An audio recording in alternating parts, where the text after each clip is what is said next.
And good evening everybody, excuse me, sorry about that, and happy St Patrick's Day to everybody out there. As you can see, I'm sporting my Irish Superman top. Hope we're all having a good Sunday so far. Getting really pissed? Yeah, for sure you are.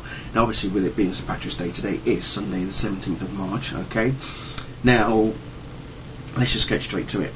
I have been getting a lot of questions and a lot of messages from many people who watch my YouTube videos constantly asking me that, you know, they want to get into comics, but they don't know where to start, you know, especially for Superman in particular, being that most of my videos is all about Superman, of course. Where do they start? What's the first comic that they should pick up to learn about Superman and who he is and why he is one of the greatest superhero comic book characters around? And I've always given, sometimes I've always sent them direct messages to tell them what they should read, what they should pick up. But I thought to myself, you know what, it's been a while, I haven't actually done this before, why not just do a video telling people, you know, what Superman comics they should read, and also if DC Comics as a whole, like Justice League as well, what should they start with and things like that. So let's take a look at some of the things that I have put together, okay, for people to read. Now, if you're really going to start on Superman, ideally, as I always like to tell people, right, first off, you've got to start off with DC Comics' biggest selling graphic novel of all time, The Death of Superman.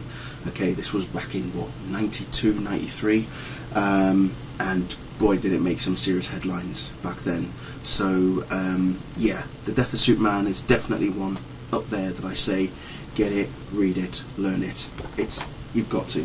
On the back of that, you then have the World Without Superman. Okay, this is the events of what happens after Superman's death, how the world coped without him, you know, Justice League, how they coped without him and such, and Supergirl in particular, just what exactly is going on, you know, and the mysterious point of where Superman's coffin gets taken as well, at one point, and that's where we lead ourselves to the return of Superman. Okay, where, as you can see on this cover, you have Superman on the main there. Down here you've got the Eradicator, Steel, Cyborg Superman, and of course Superboy as well. And this was actually the first this was where Superboy is first introduced, was in the Return of Superman. So yeah, so you learn a bit about Superboy as well in there. On the back of that one again, obviously with it being the death of Superman, Superman got killed by Doomsday. If you want to learn a bit more about said character Doomsday, then this is what you need to pick up, Superman Doomsday. This pretty much has all the stories available regarding Doomsday, what made him become, you know, the killing machine that he was bred to be, what his origin is, and all that sort of stuff, how he's actually connected to Superman. It's a lot more connected than you think as well. So yeah, this is pretty much touted, as it says here, the sequel to the best-selling DC comic story of all time, The Death of Superman. So it's pretty much the sequel of the Death of Superman. So that's another one to pick up there. Okay, one of my firm favourites, if not the favourite of mine. I always say that, you know, when people ask me what is my favourite Superman comic that I've ever read, and bearing in mind this one's only been out since 2008, I think, if no, not even 2008, probably 2009. Let me just double check before I show you. I need to make sure I get this right. 2010, yeah, so about 2009, 2010, and they were released in a six-issue series, and reading it just made me realise that this was definitive, for me personally, the definitive story of Superman, how he came to be, you know, arrived on Earth, his time in Smallville, journey into Metropolis, learning about his Kryptonian heritage, meeting the likes of, you know, Lex Luthor and John Corbin, Parasite, all of them, Jimmy Olsen, Lois Lane, Perry White, and, well, it's written by Jeff Johns with art by Gary Frank and John Seibel.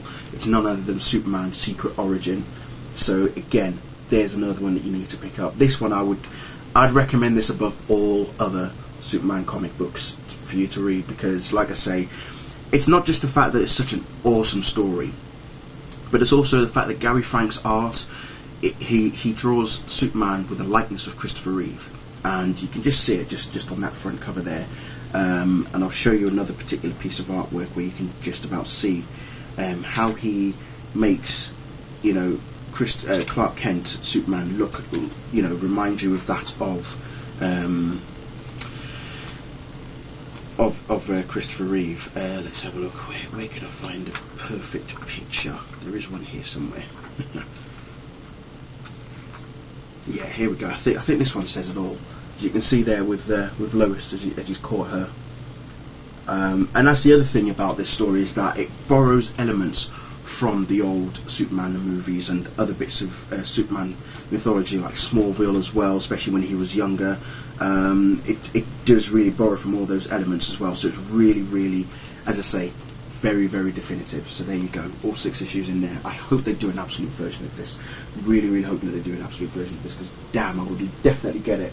Another awesome award-winning story. This one's written by Grant Morrison and was with artwork by Frank Quitely, and it's none other than All-Star Superman. I've got this in 2 volumes because at the time that was what I did. I decided to get both volumes separately. I've already got the absolute edition of this as well, but All-Star Superman volumes 1 and 2, and if you can get the single volume, there's both of them put together, again, awesome.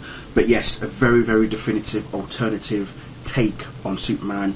Again, it's him on the verge of dying. It's all to do with Lex Luthor's epic plan to kill Superman once and for all, and how he's actually gone about that. It's an amazing story, and the journey that Superman takes to ensure that Earth is still protected, and also there's a lot of questions that he asks about himself, you know, so it's still a journey for himself at the same time as, you know, as I say, he's learning more about himself and who he really is and why he was sent to Earth and all the amazing things that he has done.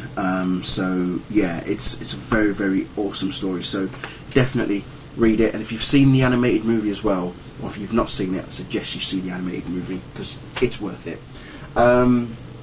Again, keeping in line with the alternative universe, Superman Red Son, written by Mark Miller. Again, wow. Okay, I know many people have been telling me about reading this, and I've always been saying to myself, I'll read it, and I'll tell you what, when I read it, damn, absolutely amazing, really amazing. It's what would happen if Superman landed in the Soviet Union, you know, what would happen, if he was raised, you know, as a Soviet hero and all of that. And it really, really does give you such a telling alternative tale to the Superman mythology. And the way that it ends as well, sublime, absolutely superb and very sublime. You get all the characters like Green Lantern's in there, Lex Luthor's in there as well, Lois Lane, Jimmy Olsen, they're all in there. Okay, all your usual characters are pretty much in here as well. So, wow, yes, another one to definitely pick up, Superman Red Son. What else have we got? Let me quickly go here. Now, obviously, you know that Man of Steel is out later on this year, in June 14th to be exact.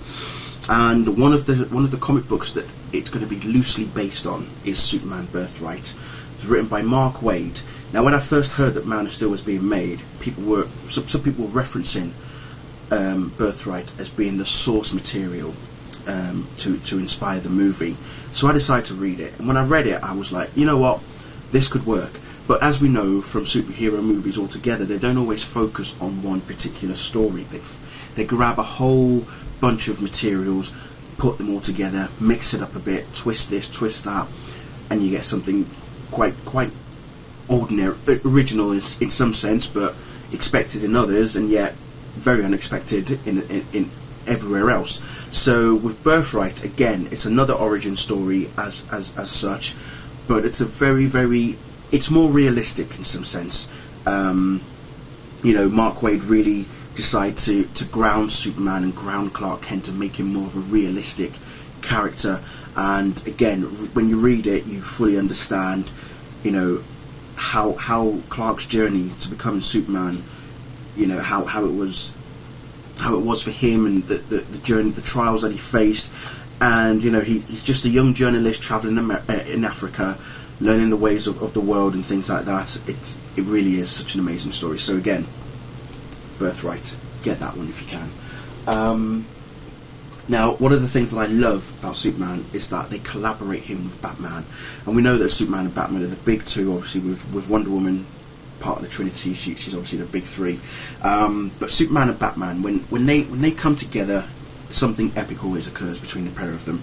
And I've decided to pick out among my many versions of Superman Batman that I have. I think I've got about, let's have a look, 1, 2, 3, 4, 5, 6, 7, 8, 9, 10, 11 issues trade paperback of Superman Batman, and one of them is this, Supergirl, which is amazing. Okay, gives you an origin of Supergirl as well. It gives you a different take about Supergirl. As you know, over the years since her introduction in 1959, we've had about 6 or 7 different versions of Supergirl, but this one is probably the most accurate one so far, probably the best one so far as well.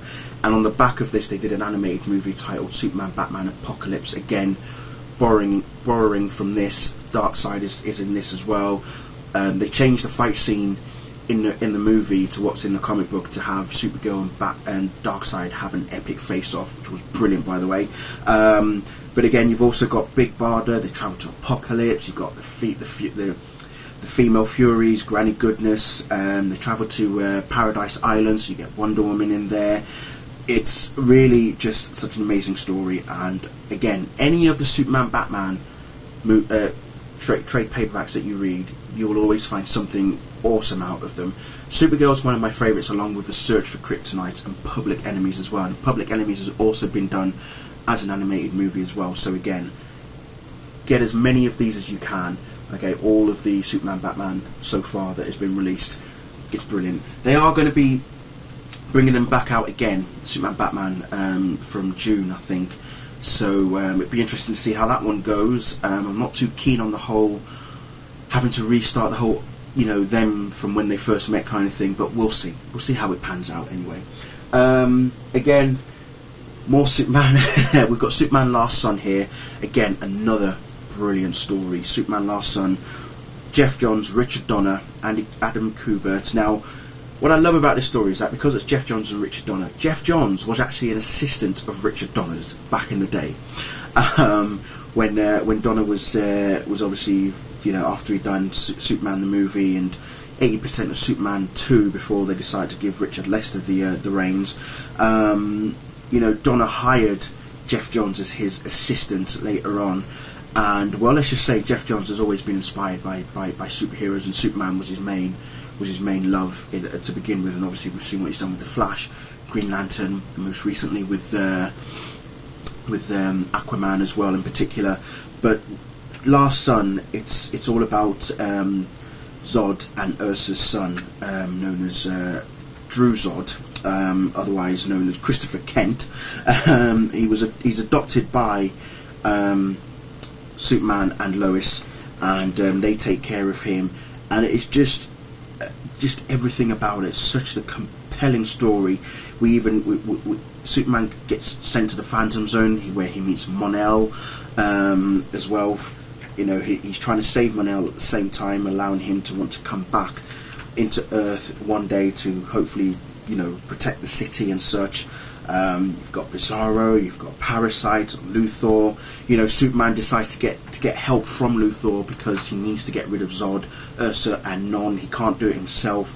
It really is, again, such a compelling story, and it's quite emotional in some parts as well. So again, there you go, Last Son, well worth the read. On the back of that, let's have a quick look. Yes, here we go. So Superman Last Son was like leading up to a bigger event, and part of that bigger event was based also in this comic book, Superman Brainiac. Again, Jeff Johns and Gary Frank collaborating again, as you can see. Look at that cover. How awesome is that cover? Again, this has been made into a movie that's out in May or in June, I think, called Superman Unbound. It's out in May, so there is an animated movie based on this story, and again, looking forward to that. I've seen a trailer for it. Wow. Again, one of my favourite Superman stories. Obviously, Brainiac, as you've never seen him before. This is the Brainiac, okay?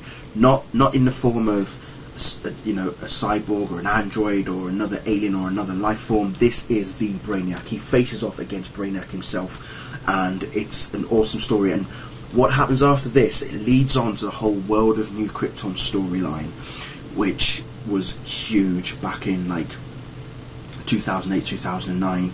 And if you've watched Smallville, season 9 of Smallville also took certain elements of World of New Krypton into its focus of the main season, of the main story of season 9, with Zod and the Kandorians arriving back of season 8 to the beginning of season 9. So yeah, as I say, Superman Brainiac really is one hell of a story. So yeah, you know what I'm going to say, don't you? What else have we got? Right, finishing off on the Superman side of comic books, because there is still a lot more here coming in. Obviously, back in 2000 and when was it? When did this one come out? Wait for it. I think it was about 2010 as well, maybe 2011. Let's see. Yeah, 2010.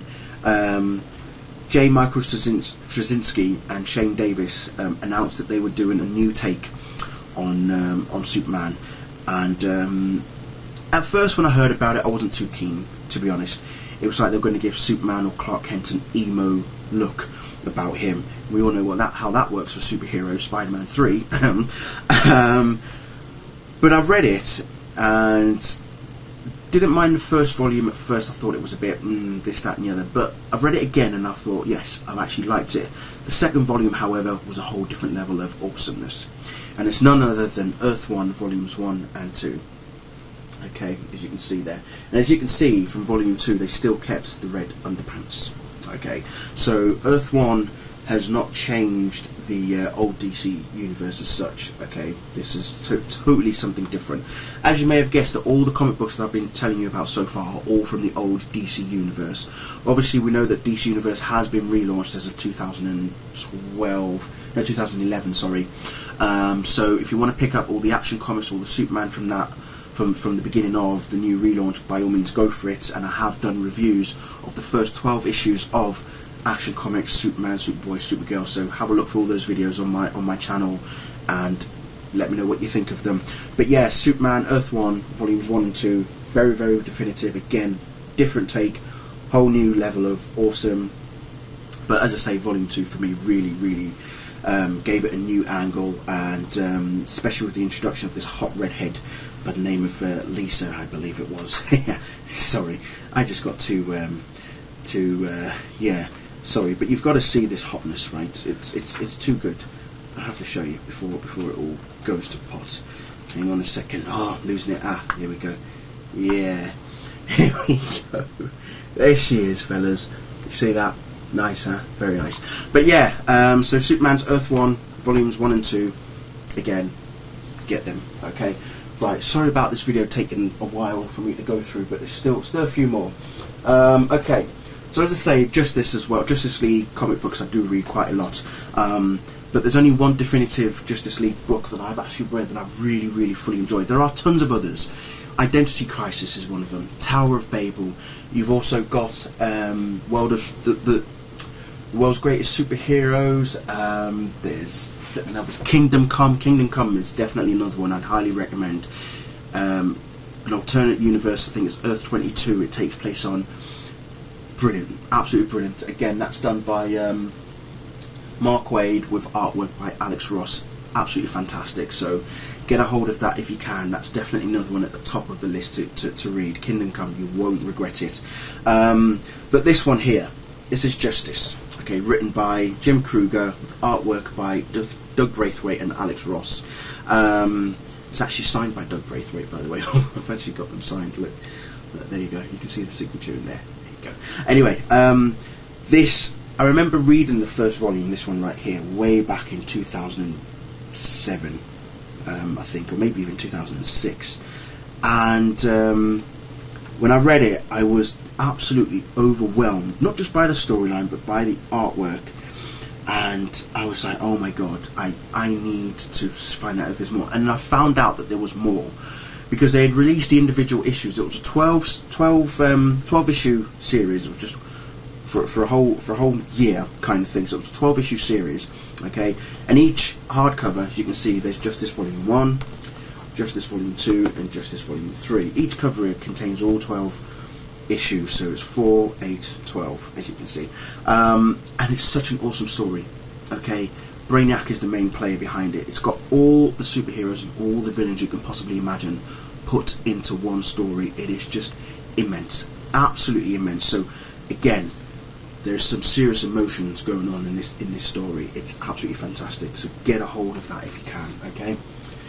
On top of that, DC Universe Legacies. Now I have spoken about this a great deal. I've actually done a full review on this video, so again, have a look for that and then you'll know more about it. But if you really want to get right into the heart of everything DC Universe, from like the beginning of the first sort of Crisis to the latest events before Final Crisis, then this is the story for you, okay? Because everything that you need to know about the DC Universe is in this story. It is just absolutely overwhelming, absolutely fantastic. It talks about the Justice Society, Mystery Men, or the Minutemen even back then.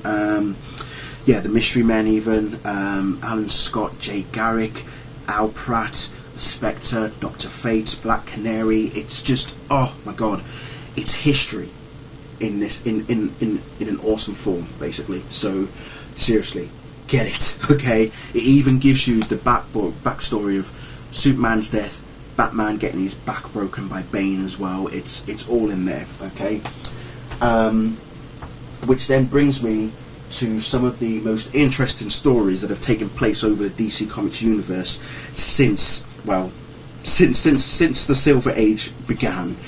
In 1985, DC decided that they were going to mix up and change the face of the entire DC universe, and this is where it started from. Crisis on Infinite Earths. The title says it all. Not going to go too much into it, but let's just say, it says it on the back here, in 1985, DC Comics dramatically altered comics' original universe with Crisis on Infinite Earths, a 12-issue series that rocks the comics community, tragically dooming some of DC's most beloved characters and drastically altering others. An unforgettable and defining event in comics history, Crisis was arguably the first company-wide crossover to make good on its promise of lasting change. Yeah, then they went to contradict themselves, changed the entire thing again, which occurred in this, Infinite Crisis. Yeah, and it is basically the DC Universe's darkest day. Says it here, OMAC robots are rampaging, magic is dying, villains are uniting, and a war is raging in space. And in the middle of it all, a critical moment has divided Earth's three greatest superheroes, Superman, Batman, and Wonder Woman. But long-lost heroes from the past have returned to make things right in the universe at any cost. Heroes will live, heroes will die, and the DCU will never be the same again. But let me just say one thing about this, right? Between this and Crisis on Infinite Earths, sorry, was that they brought out a character known as Superboy Prime, who has become one of the most deadliest characters in the DC universe. So far, there's still no mention of him in the new DC universe, in the New 52. Whether or not he is going to return, whether or not he is reading the New 52 is another thing altogether. But he is the reason that I love the Infinite Crisis and Crisis of Infinite Earths, because it centres a lot around him in some sense. Not just him, but also Alexander Luthor, who's on the back here, this guy in the golden suit. Between Infinite Crisis and Crisis on Infinite Earths, it's all between Alex Luthor and Superboy Prime. It's very interesting, okay? And then on top of that, the last Crisis event, Final Crisis, when evil won. I'm not going to say any more other than, let's just say Batman takes matters into his own hand, Darkseid prevails in a way that you can never imagine, and well, Superman just cannot believe what has happened. And then, as I say, DC Universe decided to relaunch with the New 52, and part of that reason is here, Flashpoint, where it basically says that everything that you know will change in a flash. Yeah, it even says it on the back. There you go. So, Flashpoint, that's pretty much where I'm going to end it. So, as I say, those are my list of my personal favourites and what I think people should start on should they want to go down, you know, going back on the DC Universe, on the old DC Universe, and those are the comics that I would recommend. There's plenty of others. There's tons of others that you want to read. There's just too many for me to list right now. So yeah, there you go. Have a read of them. Let me know which one you've read so far. Which one was your favourites? Apologies for the length of this video, but as I say, it was about time that I did something like that. But don't forget, there are others that I didn't show in, you know, Identity Crisis, Kingdom Come. What else have we got? There's even what else have we got? Oh god, there's too many. A lot of Batman stuff as well. Crossovers with Legion of Superheroes and Star Trek. You've got Batman: The Killing Joke as well. 52 as well was another big event when Superman, Batman, and Wonder Woman took a year off out of the DC universe. So much, you know. Justice League, Tower of Babel as well. Batman Year One, Batman Earth One. So it's all there. Okay. All the old 52, the old DC universe is there for you to still read. You know, DC may have changed everything with the new 52, but the old universe is still there. Who knows what's going to happen in the next 3 to 5 years for the new 52? Things might go back to normal. We'll see. But anyway, thank you all for watching, and I shall see you all very soon. Bye.